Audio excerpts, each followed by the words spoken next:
What if I told you that Nigeria's postal service, yes, the same NIPOST known for handling letters and parcels, is now stepping into the world of fintech? That's right, NIPOST wants to compete with the likes of Flutterwave, OPay, MoneyPoint, Paystack, and the rest, aiming to become a major player in digital payments and money transfers. I think this is one of the boldest pivots in Nigeria's business history, from stamps and envelopes to smartphones and transactions. So in this video, we're going to be diving into NIPOST's ambitious reinvention, and trust me, this story has more twists than a Nollywood drama. So let's get into it.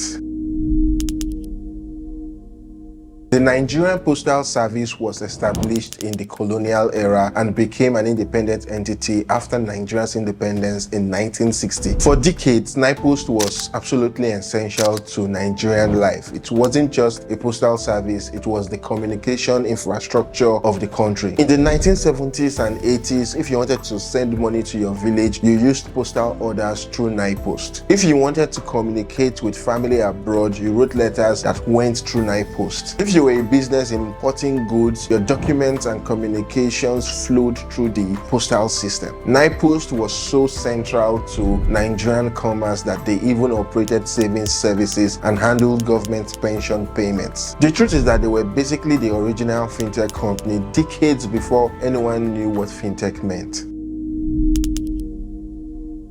But then came the 1990s and 2000s, and everything changed virtually overnight. First, mobile phones arrived. Suddenly, you could call someone instead of writing a letter. Then came email and the internet. Why wait weeks for a letter when you could send an instant message? But the real death blow came with the fintech revolution of the 2010s. Mobile money platforms like M-Pesa in Kenya showed Africans that you could send money instantly using just a basic mobile phone. No need to travel to a post office, no need to fill out forms, no need to even wait in long queues. Then came the smartphone era, and with it a flood of fintech apps. Suddenly, Nigerians could send money to each other using apps like Paga, receive international transfers through platforms like World Remit, and even invest their savings through digital platforms. NIPOST, meanwhile, was still operating like it was 1985. While the world went digital, they remained analog. While fintech companies were building sleek apps, NIPOST was still using manual ledgers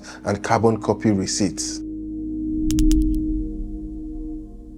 So NIPOST has two licenses, super agent license as well as international money transfer operator. And what does that mean? One, remittances, which is probably one of the biggest businesses anywhere in the world, right? Fast forward to 2025, and NIPOST CEO Tola Odeyemi drops a bombshell on national television. She announces that NIPOST has renewed its licenses with the Central Bank of Nigeria and it's ready to enter the fintech space. But wait, there is more. Turns out NIPOST actually had this financial services license before, but they lost them 8 years ago due to some issues that required them paying hefty fines. One of the things that Odeyemi said is that NIPOST has two licenses, a super agent license as well as an international money transfer operator license. Unfortunately, something had happened with that IMTO license and it was shut down for about 7 or 8 years. But the CEO said that they were able to pay off all the fines and it's now back up.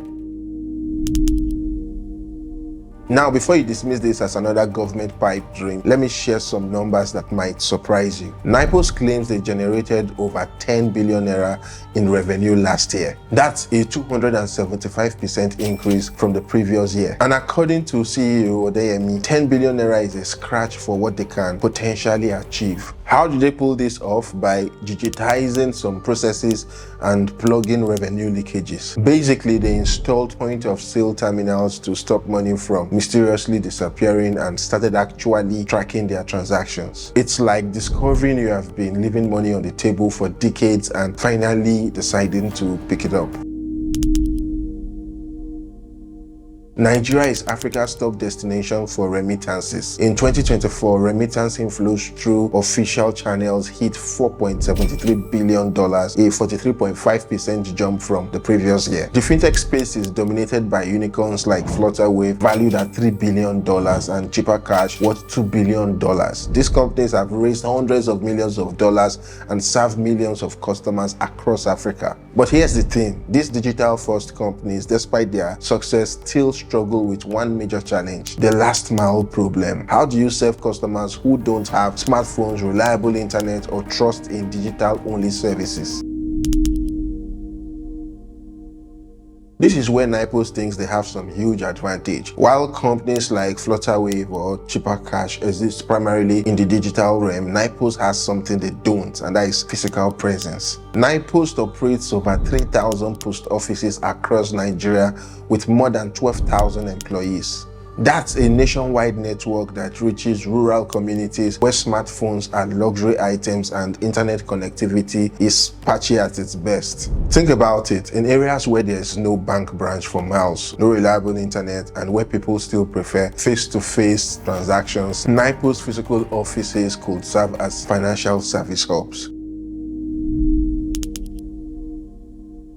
For Nipos to succeed, they would need to undergo a complete cultural and operational transformation. They would need to invest heavily in technology infrastructure, hire tech talent that can compete with private sector salaries, and completely change their customer service culture. Most importantly, I think they will need to convince younger Nigerians who make up the majority of fintech users that they are no longer the slow bureaucratic organization of the past. So can Nipos pull off this transformation? The honest answer is it is complicated. On one hand, they have physical infrastructure that fintech companies would love to have, existing government relationships, and potential access to underserved populations. On the other hand, the competition is fierce. They are entering a market dominated by well-funded, fast-moving private companies. The success of this venture will depend on Nipos' ability to completely reinvent itself. And history shows that large government organizations aren't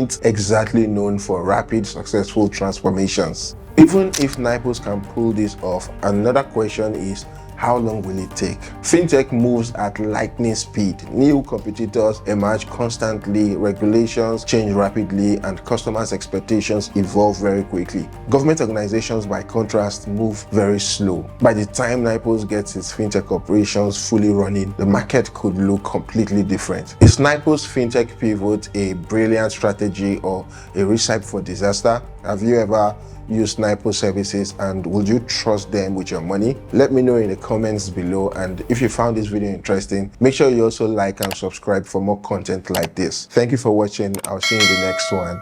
Bye for now.